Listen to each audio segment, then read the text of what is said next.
Bueno, buenas tardes, queridas compañeros, compañeras. Nada trascendental, Beatriz. Una reflexión en proceso y desencadenada ciertamente por la suerte. Lo he titulado, estamos titulando este proyecto en el que estoy participando con mi compañero del Departamento de Antropología Social de la UNED, Jorge Moreno Andrés, Territorios Mínimos, un estudio a partir del estallido del volcán de Cumbrevieja en la isla de La Palma. Eh, Digo que hay una parte de azar en este estudio y es que justamente el volcán estalló y facilitó que pudiésemos dar, y yo en concreto, algunos pasos a partir de alguna preocupación previa. Más bien dos preocupaciones previas que he mantenido durante todo este tiempo. Preocupaciones de tipo teórico. Una de ellas tiene que ver con una reflexión acerca de cómo perfilar, cómo sistematizar, cómo definir el territorio mínimo. ¿Qué es? ¿Cuál es la unidad mínima de territorio donde podemos hacer investigación social? Y la segunda pregunta teórica, pues que esto nos está sirviendo para poder responderla, es eh, cómo se territorializan esas unidades mínimas, esos espacios, esos lugares mínimos. eh, Sabemos que hay dos maneras de territorializar, o hay dos que me preocupan especialmente: territorializar con palabras y territorializar con cosas. Siempre en interacción social. Y cuando pienso en la territorialización con cosas, me pregunto, ¿qué tiene más importancia? ¿Cosas con valor material para territorializar o cosas, objetos con valor simbólico? Y este hecho coyuntural, desgraciado, del volcán de Cumbrevieja, eh, que estalló en septiembre de 2021, pues está ayudando, digamos, a dar algún tipo de respuesta intuitiva, balbuceante, pero algún tipo de respuesta podemos estar dando. El asunto de los territorios mínimos me viene preocupando desde antes, desde luego, y de hecho, en los dos últimos cursos que di en Manizales, el trabajo de campo que hacíamos con los estudiantes en la plaza del Parque de Caldas tenía algo que ver con esto. O sea, sobre todo me interesaba el seguimiento de algunos vendedores en el Parque de Caldas que tienen una pequeña cajita donde venden dulces, cigarrillos, eh, pequeñas cosas que no solamente eh, no les permiten sacar suficiente para vivir, sino que incluso habíamos determinado que hasta incluso están perdiendo dinero. O sea, gentes que pasan 12 horas al día en el Parque de Caldas, que caminan sin salir del parque, pues fácilmente 12 14 kilómetros diarios en la misma plaza, que llevan 15 o 20 años sin salir de ese espacio mínimo y en cambio lo consideran, digamos, el espacio que da sentido y significado a su vida. Entonces, bueno, la idea que quizá en algún momento podremos retomar, yo pensaba incluso poder instalar un chip en estos, con algunos de los vendedores que habíamos, y poder ver cómo son las procesiones, o sea, qué hacen diariamente en esos 12 kilómetros que caminan cada día, dónde se paran 5 minutos, dónde una hora, dónde toman los cafés, qué interacciones sociales, porque son repetitivas y de qué forma están configurando a partir de ese microespacio un micromundo del cual podemos sacar algún tipo de intuiciones para generalizar.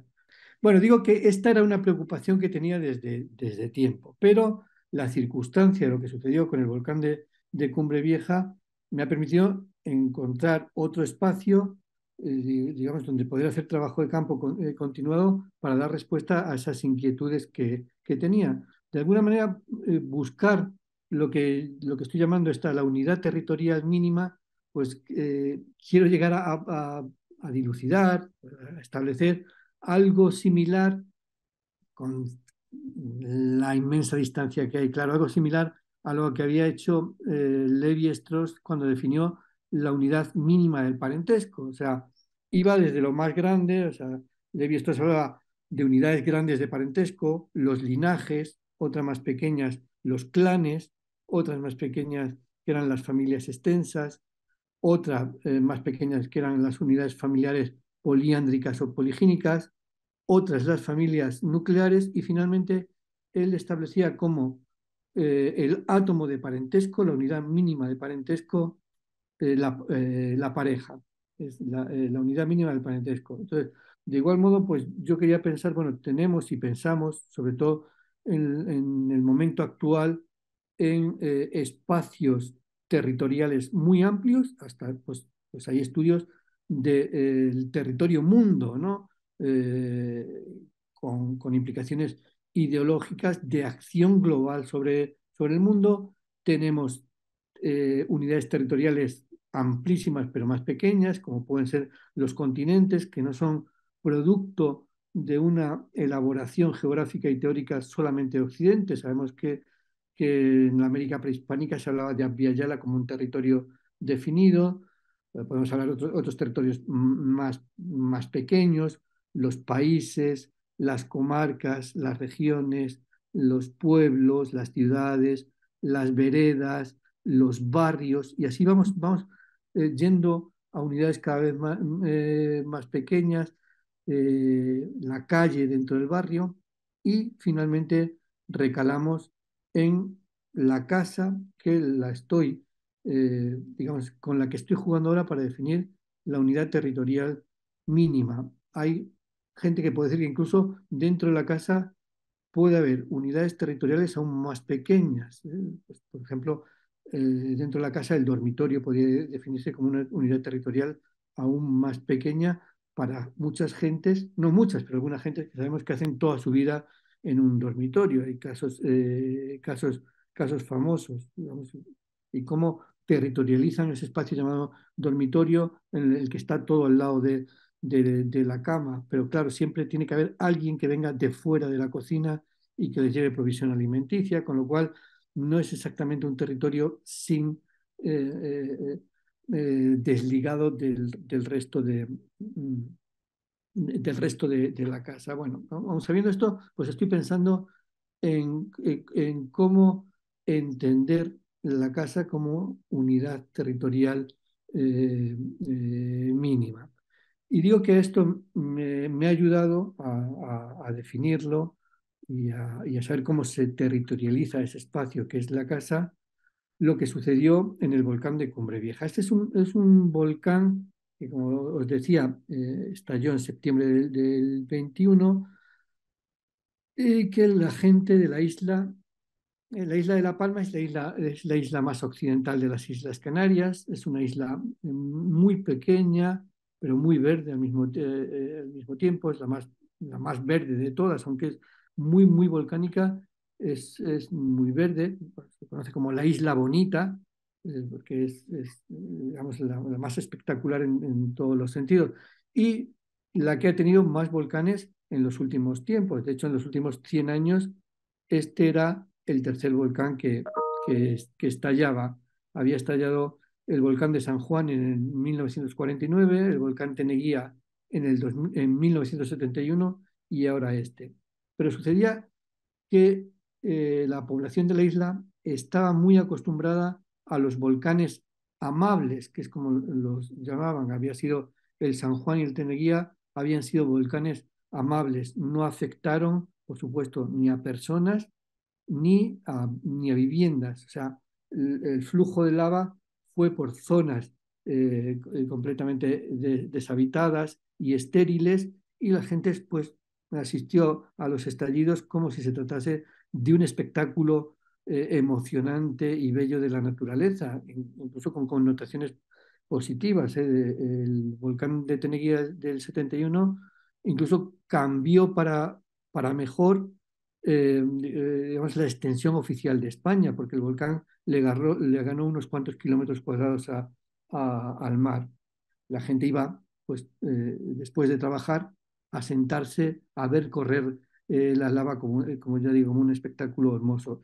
Y aunque había muchos avisos de que iba a estallar el volcán, porque estaba habiendo microterremotos en los meses anteriores, desde julio hasta el estallido, pues hubo muchos microterremotos, pero todos pensaban que iba a ser un volcán amable, como habían sido, y este es el calificativo que usaban, otro volcán amable, pero muy pronto esto cambió desde el minuto uno del estallido.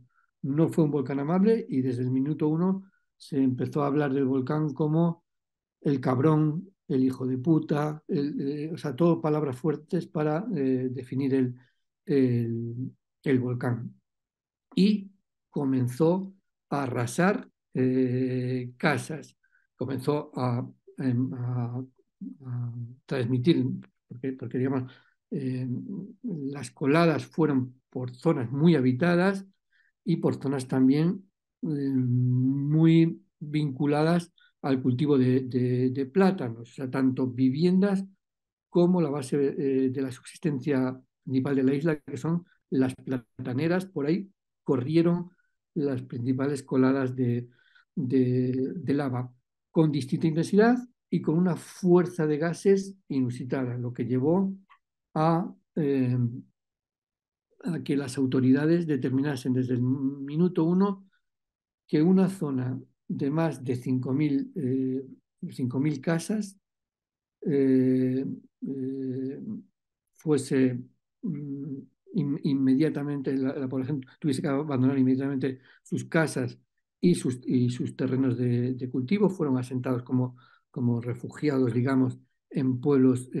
vecinos. Y a partir de ese momento, por la peligrosidad de los gases y por la velocidad de los ríos de lava, se estableció un sistema de contacto de la gente que había salido de las casas con, con sus casas. O sea, las autoridades acotaron todo el territorio viendo cómo se movilizaba la lava, por qué dirección iba, cuál era la fuerza y la intensidad de los gases.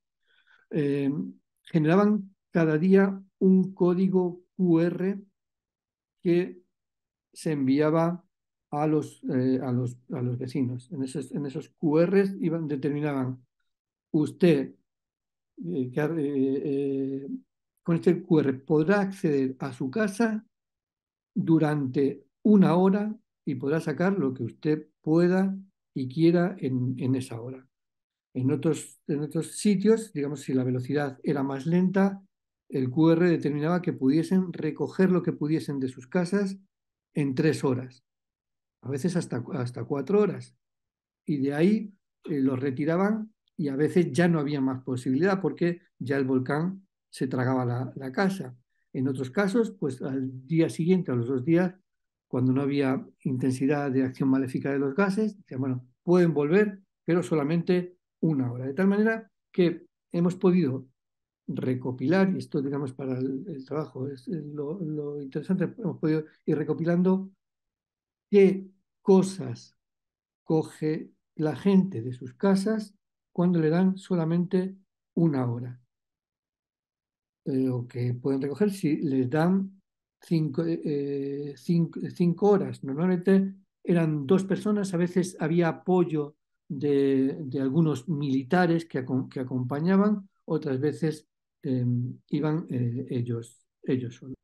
Claro, esto evidentemente es un problema porque se plantea cada quien qué recuperar, con quién se afrontaba esa tarea con una tremenda repercusión emotiva de qué recuperar. Imaginaos también que es un ambiente muy cargado, densamente cargado, lleno de cenizas, las casas a oscuras, porque digamos, no había luz luz eléctrica y las ventanas estaban bajadas, porque eso sí que lo hicieron todos antes de salir, o sea, tenían que hacer esta acción con linternas o con la linterna del celular.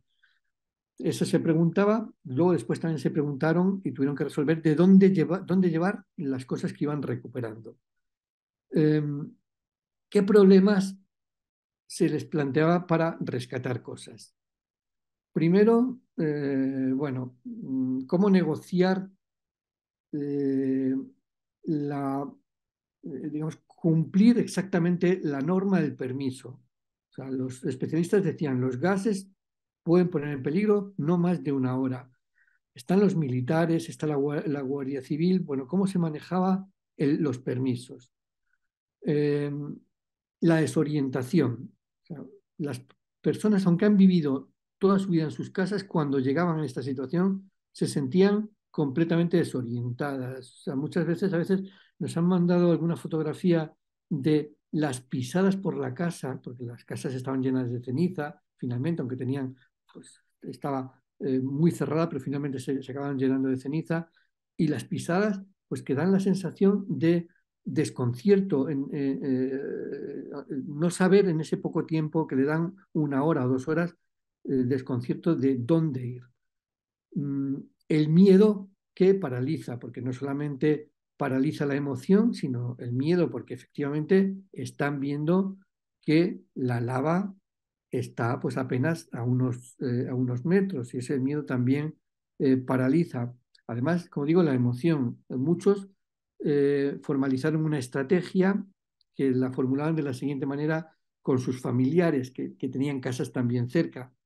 La fórmula era, yo te vacío a ti, tú me vacías a mí. Es decir, cuando se supo que uno en su casa se siente desconcertado y no atina, pues lo que hacía es decir a una hermana, por ejemplo, mira, cuando vas a ir a mi casa tú, que la conoces, vas a ir a tal sitio, coges esto, coges eso, tal, tal. Y entonces los que no son dueños de las casas, pero sí que son amigos, familiares cercanos, eran mucho más ágiles y mucho más proactivos. Yo te vacío a ti la casa, tú me vacías a mí la casa entre familiares. Además, también un problema digamos, porque había muchos casos, sobre todo cuando se saltaban los permisos o se ampliaban, daban 1 hora y quizá querían estar 1 hora 15, 1 hora 20. Entonces, las autoridades decidieron que acompañase a la visita un militar o un guardia civil. Entonces, la gente dice que eso les hacía perder intimidad, porque están rescatando muchas cosas íntimas de esa manera, evidentemente entre lágrimas también en muchos casos, porque muchos sabían que no iban a tener otra oportunidad, que después de sacar lo que pudiesen en esa hora, ya no iban a volver a sus casas nunca más. Por ejemplo, me decía Rosa, una de las mujeres que perdió su casa, una poetisa, eh, me decía, recuerdo que estaba recogiendo la ropa interior y un chico militar ahí controlándolo todo y yo cogiendo la ropa interior. Me hacía perder la intimidad y ya no sabía qué estaba cogiendo. Él pensaba como que estaba ayudándome, pero quizá a veces estaba desayudándote. Al final dejé toda la ropa interior y me fui a buscar y a coger otra cosa. La indecisión está muy presente. En mi casa, sigue diciendo Rosa, había 11 armarios. 11 armarios porque siempre me ha gustado tener todo en cada sitio y yo tenía 11 armarios. Teníamos más porque yo había uno como una despensa con lavadora y tal, y allí había otro armario. Y cuando llegué, lo primero que pensé, ¿a qué armario voy de los 11? Iba uno, abría, inmediatamente pensaba, pero quizá en el otro hay cosas más importantes, cosas que necesito más. Iba el otro y pensaba en el otro. Y así, finalmente, solo pude abrir y sacar cosas de 4 armarios. Porque al final, para mí, había cosas relevantes en cada uno de los armarios, porque yo guardaba. La gente del campo estamos acostumbrados a guardar, porque eso es lo que vives, es nuestra costumbre. Entonces tienes muchas cosas. Eh, eh,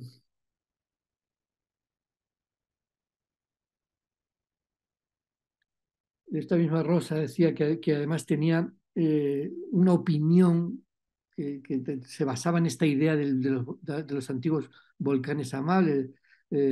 Rosa tiene un hijo que se llama Borja, y Borja decía, bueno, se va a parar, finalmente no va a llegar a la casa, se va a parar, se va a parar. No vayan a recoger las cosas porque eso lo que va a hacer es que estén llamando al volcán, no vayan. De las 3 veces que nos dieron 15 minutos a ella, abriendo y cerrando armarios, echando cosas en las bolsas de basura, después vi lo que había echado en una de las bolsas y me di cuenta que había echado un portabizcochones y un secalechugas. Me encanta el escurridor de lechugas, pero quizá eso eran tonterías. Bueno, quizá no, seguro. ¿Por qué con tantas cosas que tenía voy y saco un portabizcochones y un sacalechugas? Un portabizcochones y un sacalechugas. Pero los quería mucho. Hubo gente que incluso, muchos se preguntaban cuando las veían salir con una planta, una flor, pero bueno, no tiene cosas de más valor económico. Y la gente decía, pero es que esta planta me ha acompañado 10 años y para mí, si algún día logro rehacer mi vida en otro espacio, esta planta me va a ayudar.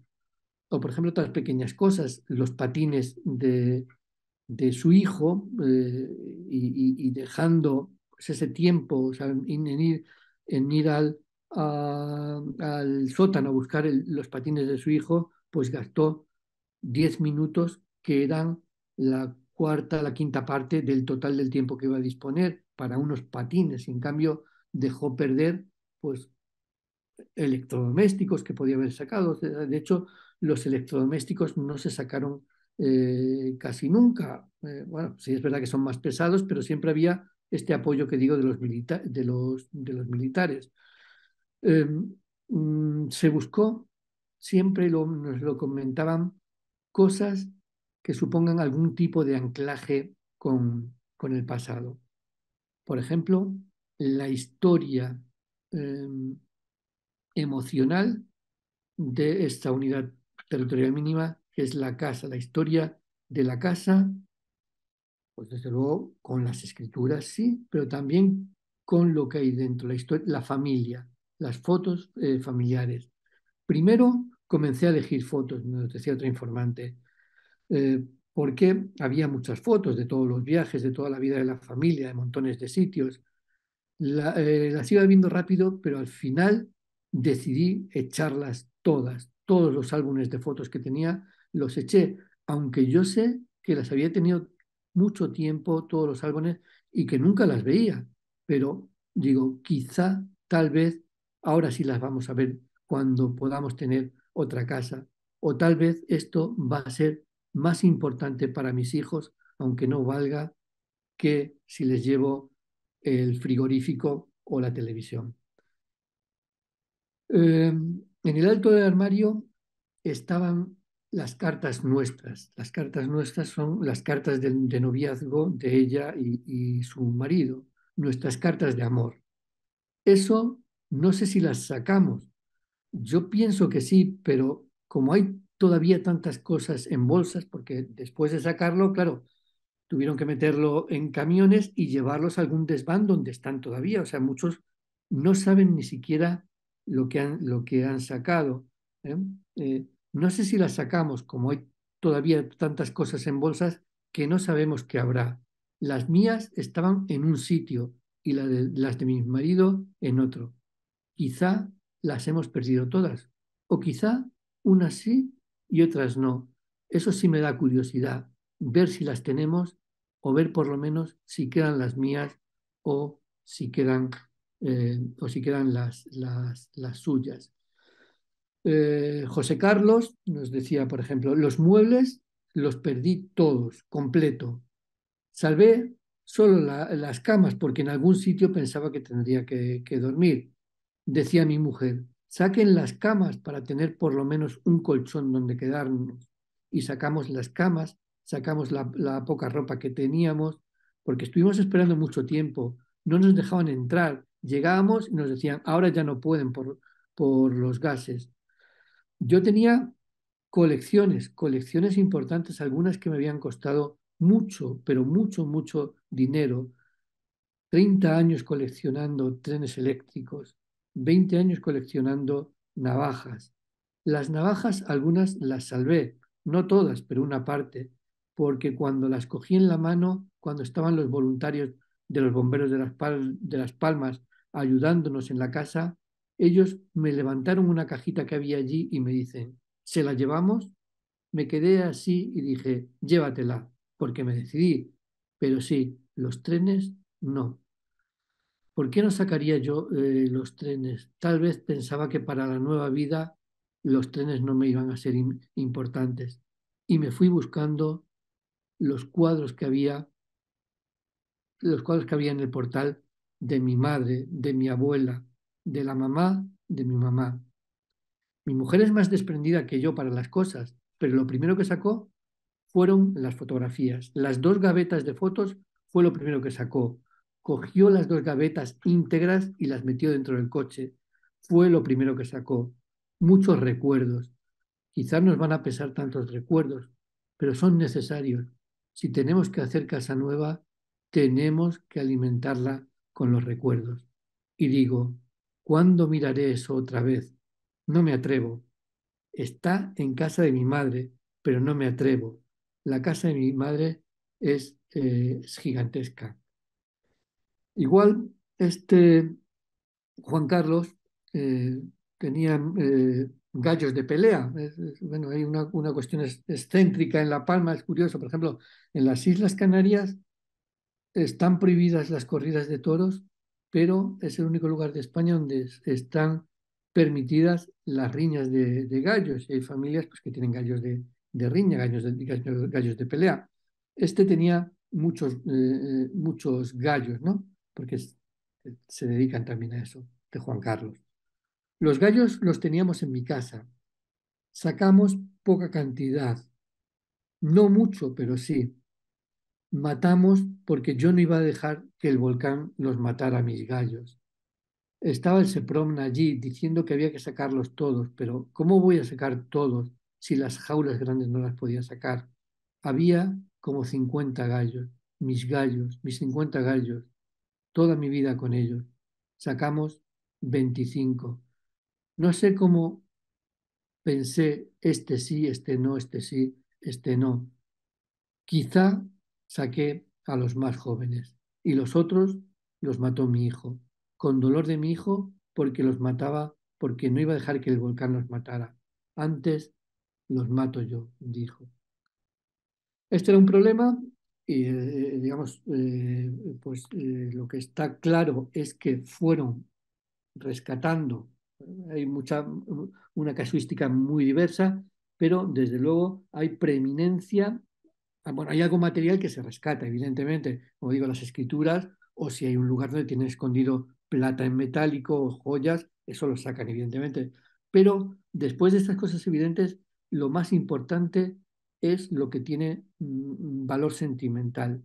Valor sentimental de dos tipos. Uno, un valor sentimental que liga la familia con una saga anterior, es decir, los recuerdos, así los llaman, los recuerdos y las evidencias de la historia eh, sentimental familiar.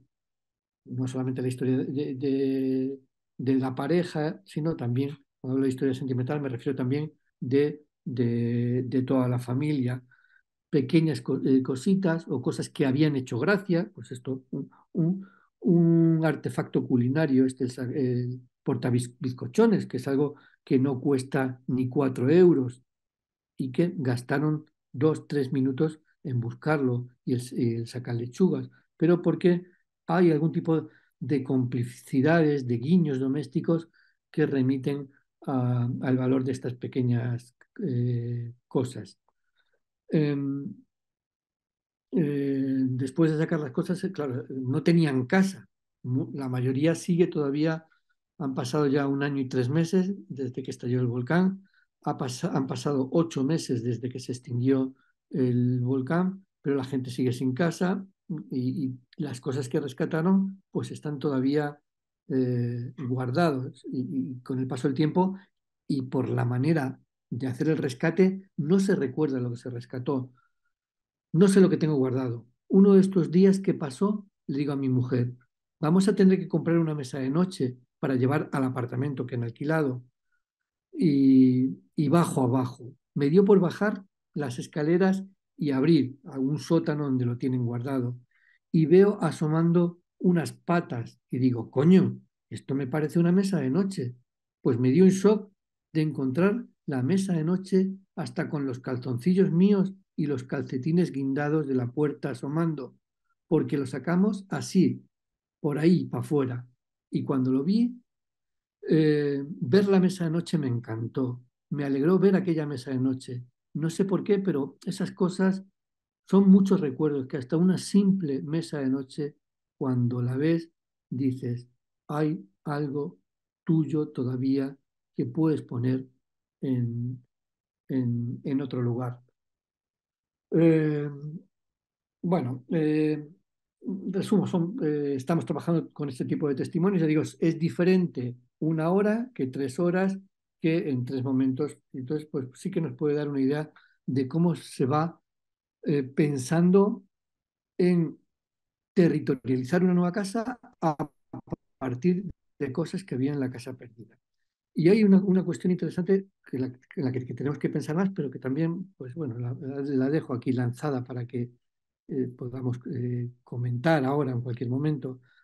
Parece que cuando se territorializa una casa recién configurada, digamos una pareja que se casa y monta una casa nueva, incluso cuando hace una lista de bodas, está pensando sobre todo en cosas que tienen valor material. Las listas de boda o las primeras compras tienen que ver con la comodidad material.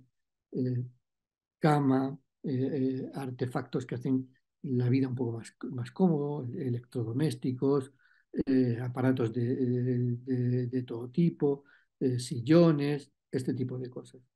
Pero lo curioso es que cuando se configura la casa y se piensa después de un tiempo, después de que la casa ha adquirido, podemos decir, madurez, cuando se piensa reterritorializar, lo material pierde importancia y lo que se destaca y lo que se rescata finalmente y lo que se piensa para construir un lugar emocional, para territorializar en definitiva, es en cosas que tienen más valor simbólico. Estos cuadros, estos objetos que tienen, nosotros los llamamos, usando la vieja caracterización etnográfica, objetos que tienen mana, que tienen energía, un tipo de energía construida de la intimidad, de la historia, de la intimidad de la casa. Digamos, como que eso tiene un tipo de fuerza emotiva que va a irradiar en la nueva casa donde se haga. En cambio, pues un frigorífico, una televisión, no tienen, digamos, son eh, usando, digamos, llevando a los objetos el concepto de no lugares de Marollé, son no objetos, pues son objetos anómicos, no tienen historia, no tienen memoria, como si la tienen estos otros objetos emotivos, los cuadros de la familia, los elementos simbólicos y las fotografías. Entonces, digamos, el juego que tenemos ahora es ver cómo en la primera territorialización lo material se impone a lo simbólico, pero en la madurez el símbolo degrada a la materia y se piensa como el núcleo básico férreo de la articulación territorial en estos espacios mínimos. Vuelvo ahora a La Palma en el mes de, de marzo para recoger pues, nuevos testimonios. Sobre todo ahora voy a ir para ir a los desvanes, porque las autoridades eh, alquilaron grandes hangares y ahí, pues digamos, instalaron contenedores donde están todavía los... Entonces, pues quiero ver un poco la gente que va adquiriendo casa poco a poco y que va acudiendo a los contenedores, a ver qué está pensando en las cosas cuando las va recuperando de los contenedores y cómo las va reinstalando en las nuevas viviendas que van construyendo. Y bueno, y poder jugar con fotografías de la casa pasada y las nuevas casas, mucho más pequeñas, desde luego, quizá con no tanta potencia emotiva, pero cómo el símbolo ayuda a poder vivir en estas situaciones más dificultosas.